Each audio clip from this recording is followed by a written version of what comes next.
Ayan guys, nagtula tayo ng alangan guys. Kain tayo mga kalodi. Ayan, napakasarap ng shell guys. Calcium guys, calcium. Ayan po.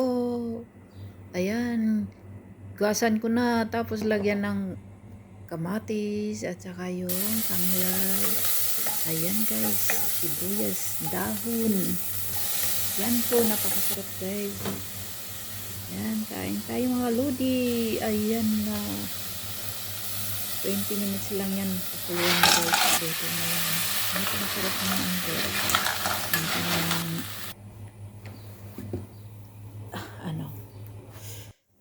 yung soup niya guys.